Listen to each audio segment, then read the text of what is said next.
here's your EOAlive weather forecast. Hope all of you had a great Wednesday. Gabe Curtis reporting on this August 31st, brought to you by Conklin Insurance. Much of us saw highs into the lower 100s today, an exception for slightly cooler from Meacham to Pendleton into the mid to the upper 90s. Heading out the door this afternoon, we've seen some surprise thunderstorms develop around LeGrand, but that is now fizzled out.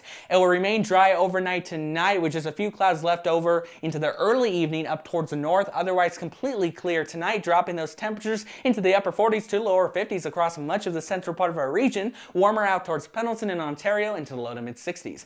Heading into the day on Thursday, mid to the upper 90s will be the story for much of us, an exception for slightly cooler. From Meacham to Baker into the upper 80s to lower 90s, with that warm spot on the map 100 in Ontario. As I'm tracking nothing but sunshine, there is a heat advisory in effect across the southern half of our region, but not nearly as hot as what we saw Wednesday. Heading into the day on Thursday for LeGrand, it looks like this will start out into the lower 60s at the 8 o'clock hour, abundantly clear, beginning with a light southerly wind flow. Those winds will change to the north by the evening, but not breezy. Winds won't gust any higher than 20 miles per hour, making it up into the mid to the upper 90s for a high temperature by the 4 o'clock hour. Thursday marks the first day of meteorological fall. We'll drop those temperatures into the low to mid 50s overnight, back in triple-digit territory on Friday, but that may be the last 100-degree day of the year, as fall weather may develop into late next week.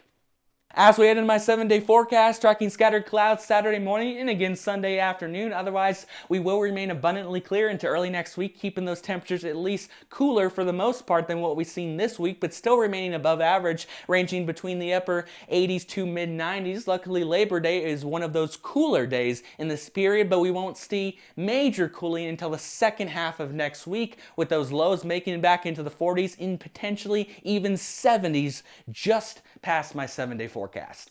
This has been Gabe Curtis, bringing the most accurate forecast that you can get here in Eastern Oregon. Thank you to the folks down at Conklin Insurance for sponsoring this weathercast, and I will be back tomorrow.